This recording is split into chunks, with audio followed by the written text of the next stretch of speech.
Hello dear student, welcome back. इस video में आपको पढ़ाने वाला हूँ ऋग्वैदिक सभ्यता के बारे में। देखिए, ऋग्वैदिक सभ्यता से प्रतियोगी परीक्षाओं में बहुत सारे क्वेश्चन पूछे जाते हैं, तो उन्हीं प्रश्नों की मैं इस वीडियो में चर्चा करने वाला हूँ। अगर आपको इसकी पीडीएफ चाहिए तो लिंक है डिस्क्रिप्शन बॉक्स में, तो आप वहाँ से जाकर इसकी पीडीएफ को डाउनलोड कर सकते हो। तो चलिए इस वीडियो की शुरुआत करते हैं और पढ़ते हैं ऋग्वैदिक सभ्यता के बारे में। ये है सूचना, तो इसको आप जरूर पढ़ लें। वीडियो की शुरुआत यहां से करेंगे। ऋग्वैदिक संस्कृति। अगर ऋग्वैदिक काल के बारे में बात करें तो इसकी जानकारी हमें केवल ऋग्वेद के आधार पर ही ज्ञात होती है, क्योंकि ऋग्वेद सबसे प्राचीन वेद माना जाता है। इसलिए ऋग्वेद के आधार पर ही हम प्रारंभिक ऋग्वैदिक सभ्यता के बारे में जानकारी हासिल कर सकते हैं।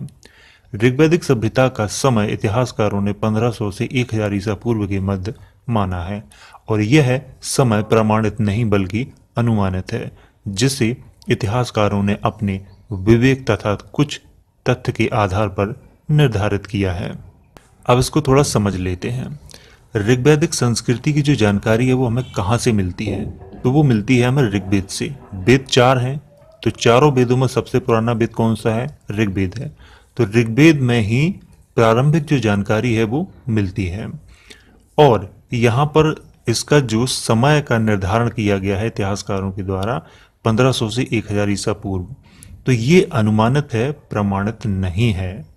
मैं आपको बता दूं कि बहुत सारे लोगों के दिमाग में ये होगा कि ये प्रमाणित है, तो मैं बता दूं कि प्रमाणित बिल्कुल नहीं है। ये इतिहासकारों ने अनुमान के आधार पर इसको निश्चित किया है। जैसे हड़प्पा सभ्यता के बारे में मैं आपको पढ़ा चुका हूं, अगर आपने वीडियो नहीं देखा है तो देख सकते हो, उसकी लिंक डिस्क्रिप्शन बॉक्स में मिल जाएगी। तो हड़प्पा सभ्यता के जो लोग थे उन्हें लोहे का ज्ञान नहीं था, लेकिन ऋग्वैदिक जो लोग थे उन्हें लोहे का ज्ञान था। इसीलिए इतिहासकारों ने हड़प्पा सभ्यता के बाद ऋग्वैदिक सभ्यता को रखा है। जैसे 1500 ईसा पूर्व तक हड़प्पा सभ्यता समाप्त हो चुकी थी, इसीलिए ऋग्वैदिक संस्कृति का जो समय है वो 1500 ईसा पूर्व से शुरू होता है और 1000 ईसा पूर्व पर जाके खत्म हो जाता है। फिर 1000 ईसा पूर्व से 600 ईसा पूर्व तक उत्तर वैदिक काल चलता है। तो इसीलिए ये जो समय का जो निर्धारण किया है इतिहासकारों ने, ये उनके विवेक पर निर्भर करता है, ये प्रमाणित नहीं है। तो आपको ये दूसरा क्वेश्चन भी यहाँ से बन सकता है कि ऋग्वैदिक का जो प्रारंभिक इतिहास है वो कब से कब तक के मध्य का है? 1500 से 1000 ईसा पूर्व के मध्य का है। उत्तर वैदिक में 1000 से 600 ईसा पूर्व के मध्य का माना गया है। ऋग्वैदिक संस्कृति के निर्माता आर्य थे, जो मूल रूप से भारतीय नहीं थे बल्कि मध्य एशिया के रहने वाले थे, और इसकी जानकारी ऋग्वेद में मिलती है। ऋग्वेद में अफगानिस्तान की कई नदियों के नामों का उल्लेख किया गया है, जैसे कुभा, जिसका आधुनिक नाम काबुल है, क्रमु, जिसका आधुनिक नाम कुर्रम है, गोमती, जिसका आधुनिक नाम गोमल है, सुबास्तु, जिसका आधुनिक नाम स्वात है। तो यहाँ पे क्या कहा गया है इसको समझ लेते हैं। ऋग्वैदिक संस्कृति के जो निर्माता थे वो कौन थे? वो आर्य लोग थे। पहले आर्य और अनार्य पे चर्चा कर लेते हैं। देखिए, यहाँ पर हमारे देश में आर्य लोग अलग थे और अनार्य लोग अलग थे। अनार्य हम किनको कहते हैं? जो भारत के मूल निवासी थे, यानी कि द्रविड़ लोग, उनको हम अनार्य कहते हैं। तो यहाँ पर जो आर्य जो लोग थे वो ऋग्वैदिक संस्कृति के निर्माता थे, और कहा जाता है कि ये भारतीय नहीं थे, यानी कि मूल रूप से ये भारतीय नहीं थे बल्कि मध्य एशिया के रहने वाले थे। ये किसने कहा है? ये कहा है मैक्स मूलर ने। अभी हम इसकी चर्चा करेंगे। जब हम ऋग्वेद का अध्ययन करते हैं तो उसमें अफगानिस्तान की कई नदियों के नामों का उल्लेख किया गया है। मैं आपको बता दूं, अगर आपको ऋग्वेद पढ़ना है तो मैंने डिस्क्रिप्शन बॉक्स में लिंक दे दिया है, तो आप उसको पढ़ सकते हो, और मेरी मानो तो आप पढ़ लेना। जब भी आप ऋग्वेद को पढ़ेंगे तो आपको ऐसा लगेगा कि ये वाकई में भारत में नहीं लिखा गया है, तो इसीलिए मैं आपसे कहूँगा कि आप उसको ज़रूर पढ़ें एक बार। तो ये है हमारा भारत, ये है पाकिस्तान, और ये है अफगानिस्तान। तो अफगानिस्तान की कई नदियों के नामों का उल्लेख ऋग्वेद में किया गया है। तो ये जो आपको मैंने रेड रेड करके दिखाया है ना, इसके अंदर का ये क्षेत्र है, ये है अफगानिस्तान। तो यहीं की कई नदियों के नामों का उल्लेख ऋग्वेद में किया गया है। इसके बारे में भी आगे थोड़ी और चर्चा करूंगा डिटेल से। इसी तरह ऋग्वेद में सप्त सिंधु प्रदेश का उल्लेख किया गया है, और यह है 7 नदियों सिंधु, सरस्वती, सतुद्री सतुतरी का आधुनिक नाम सतलज है। बिपाशा आधुनिक नाम व्यास है। परुषणी आधुनिक नाम रावी है। बित्सता आधुनिक नाम झेलम है। अस्कनी आधुनिक नाम चिनाव है। का क्षेत्र था जो आज अफगानिस्तान तथा पंजाब का भाग है। चलिए मैं आपको मैप से दिखाता हूं। तो ये हमारा देश है भारत, और ये है पाकिस्तान, और ये है अफगानिस्तान। तो ये जो क्षेत्र है, ये रेड रेड के अंदर का क्षेत्र है, इसे ऋग्वेद में सप्त सैंधव प्रदेश कहा गया है। इसमें अफगानिस्तान भी आता है और पाकिस्तान भी आता है और भारत का पंजाब आता है। अगर आप ऋग्वेद का अध्ययन करेंगे तो उसमें लिखा हुआ है कि जो आर्य जो लोग थे वो यहीं के निवासी थे। और जैसे मैक्स मूलर ने कहा है, काफी इतिहासकारों ने कहा है कि आर्य लोग मध्य एशिया के रहने वाले थे। तो मेरे हिसाब से तो नहीं थे, क्योंकि ऋग्वेद का आप अध्ययन करेंगे तो ऋग्वेद में लिखा हुआ है कि आर्य इसी क्षेत्र के निवासी थे। तो इस हिसाब से कह सकते हो कि आर्य भारतीय थे। क्यों? क्योंकि उस समय हमारा देश पाकिस्तान और अफगानिस्तान ये सब एक ही था, अलग अलग नहीं थे। ये तो अभी हुआ, अफगानिस्तान पहले बैठा, इसके बाद फिर पाकिस्तान हुआ। तो आज का अगर भारत करें तो वाकई में आज के भारत से तो नहीं थे, लेकिन उस समय के वो भारत से ही थे। क्योंकि देखो यहाँ पे अफगानिस्तान का बहुत सारा एरिया आता है, पाकिस्तान का एरिया आता है और पंजाब का एरिया आता है। तो ये सप्त सैंधव प्रदेश इसी को कहा गया है। तो इसीलिए हम कह सकते हैं कि आर्य लोग भारतीय ही थे, वो विदेशी नहीं थे। इसीलिए मैंने कहा है कि आप पहले ऋग्वेद का अध्ययन कीजिए, लिंक है डिस्क्रिप्शन बॉक्स में, तो आप उसे पढ़िए, आपको अच्छे से पता चल जाएगा कि उसमें क्या कहा गया है और क्या नहीं कहा गया है। जो डाउट है ना आपके दिमाग के, वो क्लियर हो जाएंगे वहां पे। इतिहासकारों का मानना है कि आर्य सबसे पहले अफगानिस्तान और फिर पंजाब में बसे, फिर धीरे धीरे मध्य भारत की ओर आए। आर्य अनेक कबीलों तथा जनों में विभक्त थे, जिनमें पंचजन अनु, द्रुम्हा, यदु, तुर्वसु, पुरु प्रमुख थे। इन जनों के अलावा भरत, कृवि, त्रसु, सरंज भी थे, जो बहुत ही लड़ाकू थे और परस्पर आपस में ही लड़ते रहते थे। और आर्यों की भाषा संस्कृत और सभ्यता ग्रामीण थी। तो चलिए यहाँ पे चर्चा कर लेते हैं। इतिहासकार कहते हैं कि जो आर्य लोग थे वो अफगानिस्तान में पहले बसे, इसके बाद वो पंजाब में बसे। यानी कि उनका कहने का मतलब है कि आर्य मध्य एशिया से आए, पहले अफगानिस्तान में बसे, फिर पाकिस्तान होते हुए वो पंजाब में आके बसे, और फिर धीरे धीरे धीरे धीरे आज का जो भारत है वहां पे आके बस गए। आर्यों के अनेक कबीले थे, जिनमें से पंचजन प्रमुख थे। आप इनको याद रखें, जैसे कि अनु, द्रुम्हा, यदु, तुर्वसु, पुरु, ये पंचजन प्रमुख थे। लेकिन ये पंचजन लड़ाकू किस्म के नहीं थे, और ना ही ये इतने ज्यादा युद्ध में महारत उन्होंने हासिल की थी। लेकिन इन जनों के अलावा भरत, कृवि, त्रसु, सरंज ये बहुत ज्यादा शक्तिशाली थे, और ये युद्ध कौशल इनका बहुत अच्छा था। और इनमें से भरत जो जन था वह बहुत शक्तिशाली था, और ये आपस में ही लड़ते रहते थे। तो इनके बारे में मैं आपसे बाद में बात करूंगा। और यहाँ पे आर्यों की जो भाषा थी वो संस्कृत थी, और सभ्यता थी वो ग्रामीण थी। यहाँ से बहुत सारे क्वेश्चन बन सकते हैं, तो जितने मैंने हाईलाइट किए हुए हैं तो आप उन पे ध्यान दें। ऋग्वेद के 7वें मंडल में 10 राग युद्ध का उल्लेख किया गया है, और इस युद्ध का प्रमुख कारण सुदास ने विश्वामित्र को कुल पुरोहित के पद से हटाकर वशिष्ठ को कुल पुरोहित नियुक्त कर दिया था। इससे विश्वामित्र क्रोधित हो गए और उन्होंने अपने आसपास के 10 राजाओं का संघ बनाया और राजा सुदास पर आक्रमण कर दिया। रावी नदी के तट पर सुदास और 10 राजाओं के मध्य युद्ध हुआ, जिसे 10 राग युद्ध के नाम से जाना जाता है, और इस युद्ध में सुदास की विजय हुई। देखिए, ऋग्वेद के 7वें मंडल में, ऋग्वेद में कुल 10 मंडल हैं, तो 7वें मंडल में 10 राग युद्ध का वर्णन किया गया है। और इसमें कहा गया है कि जो सुदास यानी जो भरत जन के राजा थे, इसीलिए मैंने कहा था कि भरत जन बहुत शक्तिशाली था, और उसके राजा थे सुदास। सुदास ने क्या किया था कि विश्वामित्र को कुल पुरोहित के पद से हटा दिया था और वशिष्ठ को नियुक्त कर दिया था। इसीलिए विश्वामित्र क्रोधित हो गए। उन्होंने क्या किया कि अपने आसपास के राजाओं को इकट्ठा किया और एक संघ बनाया जिसमें 10 राजा थे और सुदास पर आक्रमण कर दिया। और ये युद्ध हुआ था रावी नदी के तट पर और इसी को कहा गया है दसराग युद्ध और इसमें सुदास की विजय हुई थी। अब आपको याद क्या रखना है? आपको केवल इतना याद रखना है कि जो 10 राग युद्ध हुआ था उसका वर्णन 7वें मंडल में किया गया है और रावी नदी के तट पर यह हुआ था, सुदास और 10 राजाओं के मध्य में हुआ था। बस इतना आपको याद रखना है। यहाँ पे 10 राग युद्ध को जीतने के बाद आर्यों ने पूर्व दिशा की ओर बढ़ना प्रारंभ कर दिया और कुरुक्षेत्र पर भी अधिकार कर लिया जिसका नाम ब्रह्मावर्त रखा। कुरुक्षेत्र पर अधिकार करने के बाद आर्यों ने गंगा, यमुना और बिहार तक के क्षेत्र पर अधिकार कर लिया और इसका नाम बदलकर आर्यावर्त रख दिया था। तो यहाँ पे मैं आपको अच्छे से समझाता हूँ। तो ये है हमारा भारत, ये है पाकिस्तान और ये है अफगानिस्तान। देखिए उस समय ये सब एक ही थे, अभी ये अलग अलग हो गए हैं। तो यहाँ पर अफगानिस्तान, पाकिस्तान और ये भारत है। तो ये जो आपको ये एरिया दिखाई दे रहा है ना, तो जैसे मैं आपको पिछले में बता चुका हूं कि ये इतना सप्तसेंधव प्रदेश है।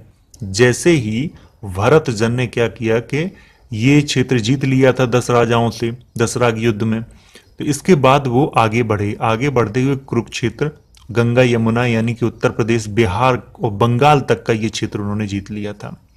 जीतने के बाद इसी पूरे क्षेत्र का नाम आर्यावर्त रखा था।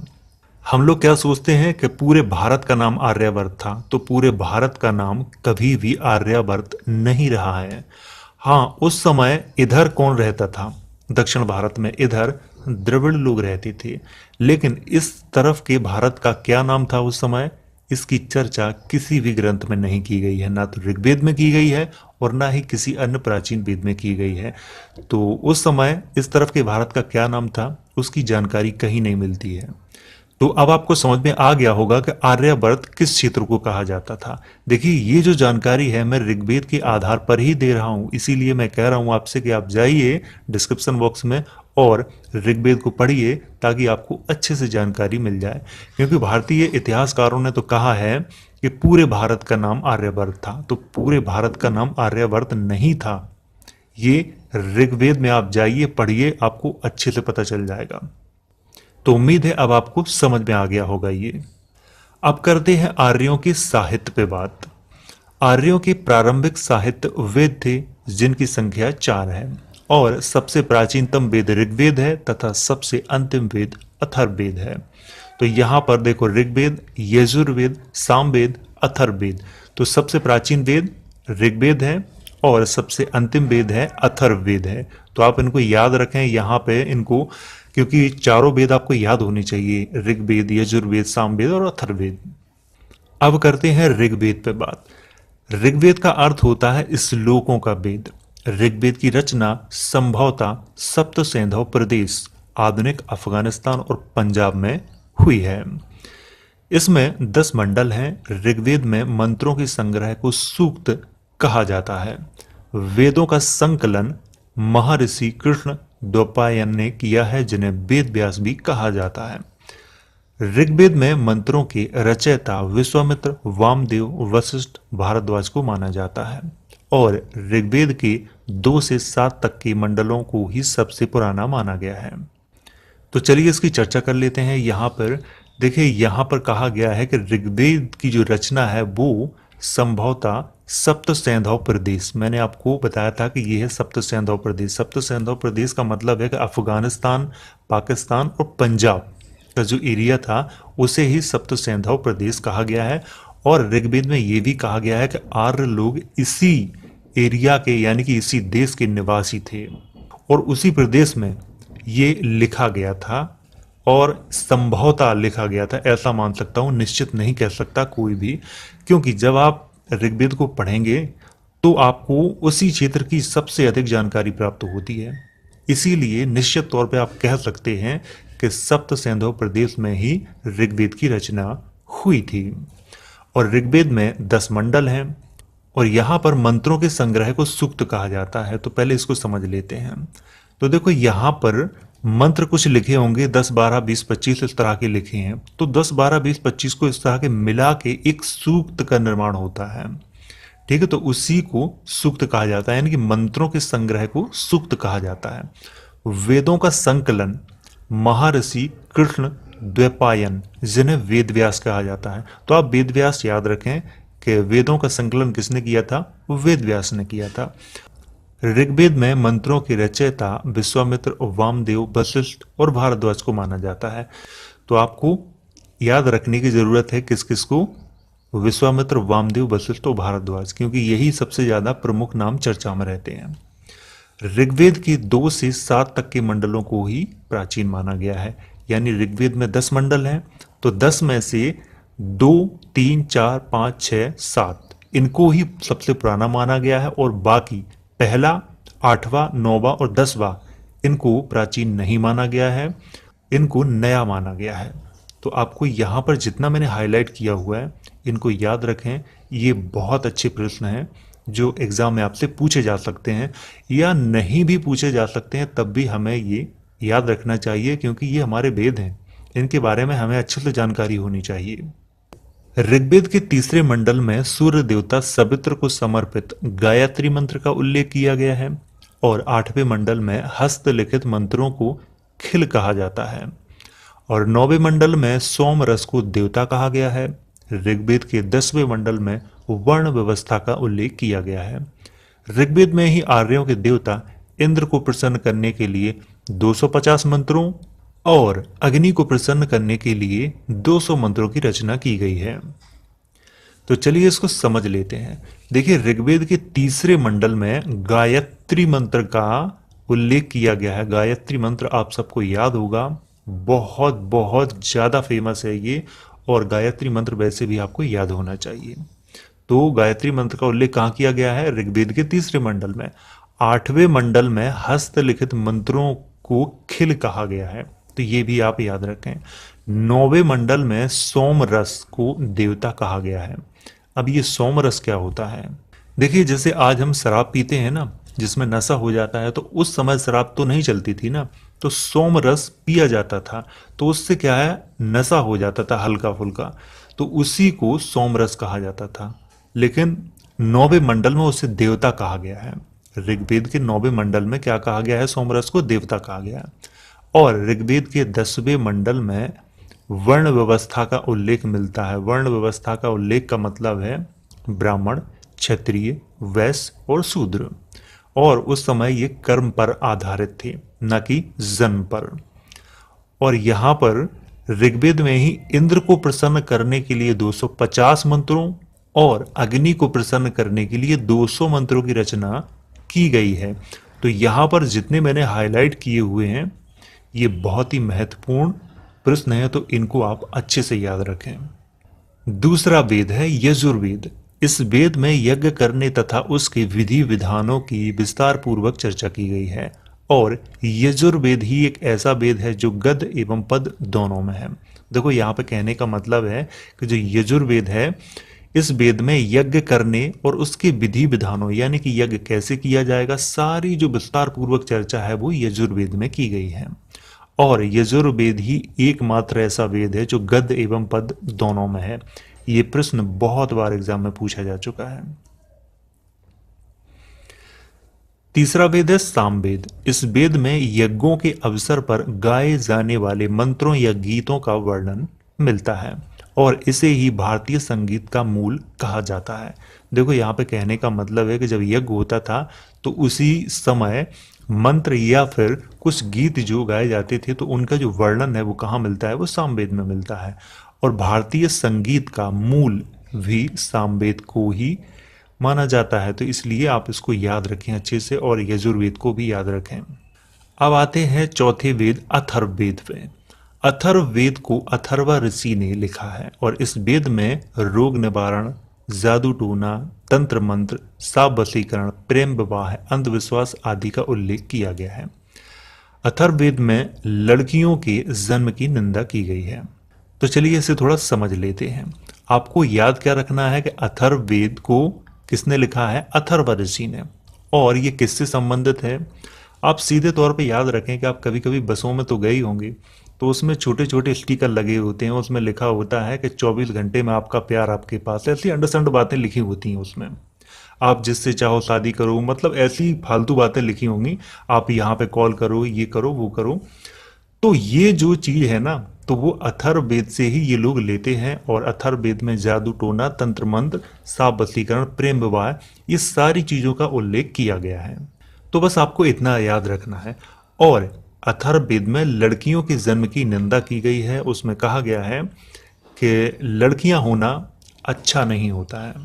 और अगर आपको अथर्ववेद भी पढ़ना है तो चारों वेदों का लिंक मैंने डिस्क्रिप्शन बॉक्स में दे दिया है, तो आप वहां से ऋग्वेद, सामवेद, यजुर्वेद, अथर्ववेद चारों को पढ़ सकते हो। राजनीतिक दशा, यानी कि आर्यों की राजनीतिक दशा के बारे में बात करते हैं। राजा के संबंध में ऐत्रेय ब्राह्मण नामक ग्रंथ में देवासुर संग्राम की चर्चा की गई है, जिसमें देवों की पराजय का कारण राजा का न होना बताया गया है, और इस प्रकार आर्यों में राजा का चुनाव होने लगा। देखिए, मैं आपको बताना चाहूंगा कि यहाँ पे क्या कह रहा है कि ऐत्रेय ब्राह्मण नामक एक ग्रंथ है, उसमें देवासुर संग्राम की चर्चा की गई है। देखो, देवासुर संग्राम का मतलब है कि देव और असुरों के मध्य में युद्ध हुआ था। असुर का मतलब है द्रविड़, और देव का मतलब है आर्य। आर्य और अनार्यों के मध्य में एक युद्ध हुआ था, जिसकी चर्चा ऐत्रेय ब्राह्मण में की गई है। ऐत्रेय ब्राह्मण एक ग्रंथ है, तो उसी में की गई है, और इसमें आर्यों की पराजय होगी। तो आर्यों की पराजय हुई, तो इसका जो कारण है वो क्या मानते हैं आर्य? वो मानते हैं कि हमारे यहाँ राजा नहीं है, इसीलिए हमारी पराजय हुई। और उस समय जो अनार्य थे ना, उनके यहाँ राजा होते थे, तो इसलिए उनकी जीत हुई। तो यहीं से, इसी युद्ध को हारने के बाद आर्यों में राजा का चुनाव होने लगा था। तो आपको याद क्या रखना है? आपको केवल इतना याद रखना है कि देवासुर संग्राम का जो उल्लेख है वो कहाँ किया गया है? ऐत्रेय ब्राह्मण में किया गया है। राजा राष्ट्र का अधिपति होता था, और राजा के प्रमुख कार्य सेना संबंधी, प्रशासनिक कार्य और न्याय संबंधी कार्य होते थे। कर्मचारी, राजा के सम्मुख कर्मचारियों में पुरोहित, सेनापति और ग्रामीण यानी गांव का मुखिया होते थे। सभा एवं समिति, राजा पर सभा एवं समिति का नियंत्रण होता था, जिसमें सबसे प्रमुख सभा होती थी, और इसमें पुरोहित वर्ग को शामिल किया जाता था। समिति एक बड़ी संस्था थी, जिसमें आम जन के लोगों को शामिल किया जाता था। तो चलिए इसको समझ लेते हैं। देखिए, राजा, उस समय राजा का चुनाव होता था, लेकिन जब उत्तर वैदिक काल में आ जाएंगे तो राजा का चुनाव होना बंद हो जाता है, और वहां पर राजा वंशानुगत होने लगते हैं। अभी मैं बात कर रहा हूं सभा एवं समिति की। देखो, सभा जो होती थी वो होती थी पुरोहित वर्ग के लोगों की, और ये सबसे महत्वपूर्ण होती थी। और समिति जो होती थी वो एक बड़ी संस्था होती थी, जिसमें आम जन के जो लोग होते थे उनको शामिल किया जाता था। लेकिन राजा को सलाह केवल सभा ही देती थी, क्योंकि वो पुरोहित वर्ग उसमें शामिल होता था। जब कभी युद्ध जैसी घटनाएं होनी होती थी, तो उसकी सलाह राजा क्या करता था? सभा एवं समिति दोनों से लेता था, क्योंकि युद्ध होगा तो लोगों को भी हानि होगी, उनकी फसलें बर्बाद होंगी, इसीलिए दोनों समितियों से सलाह ली जाती थी। लेकिन ज्यादातर जो सलाह जो होती थी वो सभा से ली जाती थी, क्योंकि सभा में पुरोहित वर्ग को शामिल किया जाता था। राजनीतिक संगठन, ऋग्वैदिक सभ्यता में कुल यानी परिवार के प्रधान को कुलप कहा जाता था, और कई कुलों के संगठन से ग्राम का निर्माण होता था। ग्राम के मुखिया को ग्रामीण कहा जाता था, तथा कई ग्रामों से मिलकर विस का निर्माण होता था। विस के मुखिया को विस्पति कहा जाता था। विसों के संगठन को जन कहा जाता था, जिसका प्रमुख राजन होता था। कई जनों के संगठन से राष्ट्र का निर्माण होता था, जिसका प्रधान राजा स्वयं होता था। इसको थोड़ा समझ लेते हैं। देखो, सबसे छोटा तो कुल होता था, यानी कि परिवार। काफी परिवारों को मिला के एक गांव बनता था, यानी कि काफी घरों को मिला के एक गांव बनता था। तो जो गांव का मुखिया होता था वो ग्रामीण कहा जाता था। और कई जो गांव मिलके एक विस का निर्माण करते थे, ठीक है, कई गांवों को मिला लिया जाता था तो वो एक विस का निर्माण करता था। और विस का मुखिया कौन होता था? विस्पति। और कई विसों को मिला के जन का निर्माण होता था, और जन का मुखिया होता था राजन। और कई जनों को मिलाने के बाद एक राष्ट्र का निर्माण होता था और उसका राजा स्वयं ही प्रधान होता था। तो यहाँ पे जितने मैंने हाईलाइट किए हुए हैं इनको आप याद रखें, ये बहुत महत्वपूर्ण है, ये काफी बार परीक्षा में पूछे गए हैं। आर्यों की युद्ध प्रणाली, तो यहाँ पर युद्ध प्रणाली के बारे में चर्चा कर लेते हैं। आर्यों की युद्ध प्रणाली बहुत जबरदस्त थी। उनकी सेना में पैदल सेना, रथ सेना होती थी और सैनिक धनुष, बाण, फरसा, भाले आदि का प्रयोग करते थे। क्योंकि उस समय मुझे लगता है कि तलवार से ये लोग परिचित नहीं थे, क्योंकि ऋग्वेद का जब आप अध्ययन करेंगे तो ऋग्वेद में तलवार शब्द का प्रयोग कहीं नहीं किया गया है। वहां पर ज्यादातर शब्दों का प्रयोग किया गया है सैनिकों के लिए धनुष, बाण, फरसा या भाले का। तो यहाँ पर जो प्रारंभिक सैनिक होते थे आर्य, तो वो धनुष, बाण, फरसा और भाले का ही प्रयोग करते थे। सामाजिक दशा, ऋग्वैदिक काल में समाज 4 वर्णों ब्राह्मण, क्षत्रिय, वैश्य और शूद्र में विभक्त था। वर्ण व्यवस्था कर्म पर आधारित थी, ये बात मैं आपको पीछे बता चुका हूं। खान पान, अगर खान पान की बात करें तो ऋग्वैदिक काल में आर्य लोग दूध, घी, सोम आदि का सेवन करते थे, परंतु आर्य लोग नमक, लहसुन और प्याज का प्रयोग नहीं करते थे। यहाँ पर नमक लिख गया है, शायद टाइपिंग में मिस्टेक होगा, लेकिन ये नमक है। मैं आपको बता दूं कि आर्य लोग दूध का सेवन करते थे, घी का सेवन करते थे, सोम रस का सेवन करते थे और पनीर का भी सेवन करते थे, क्योंकि 1-2 जगह पनीर का भी उल्लेख किया गया है ऋग्वेद में, परंतु नमक का उल्लेख ऋग्वेद में नहीं किया गया है।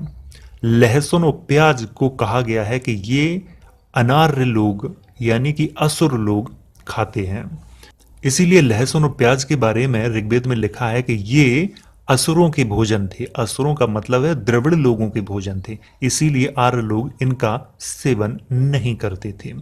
नमक के बारे में कुछ भी उल्लेख नहीं किया गया है, खाते थे कि नहीं खाते थे इसके बारे में कोई चर्चा नहीं की गई है।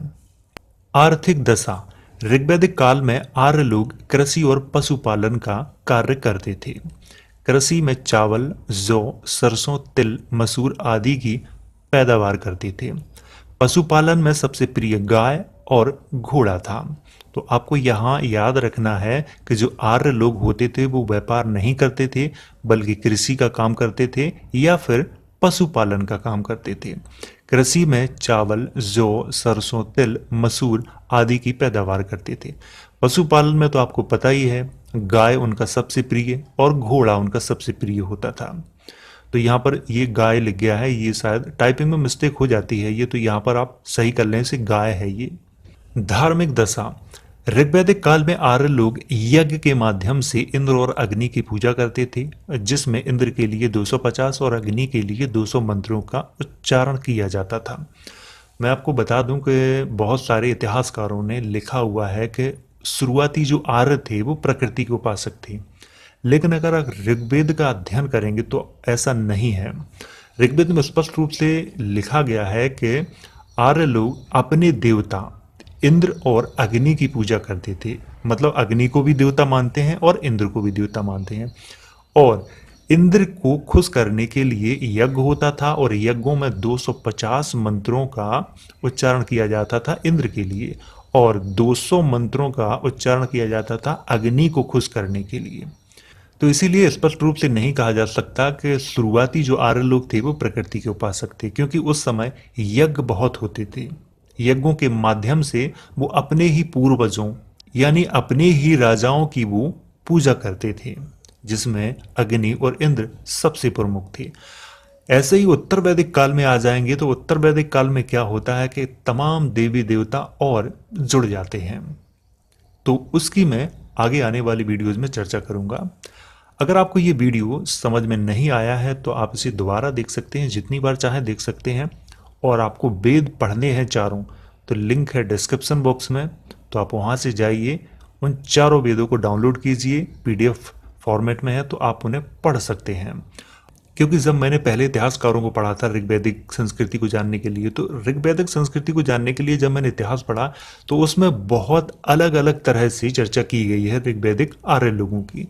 जब मैंने ऋग्वेद को पढ़ा तो ऋग्वेद में अलग तरीके से चर्चा की गई है और अलग तरीके से वहां पर समझाया गया है कि बाद मेरे जो डाउट थे ना वो पूरे के पूरे क्लियर हो गए। इसीलिए मैं आप सबसे कहूंगा कि एक बार ऋग्वेद का अध्ययन जरूर करें।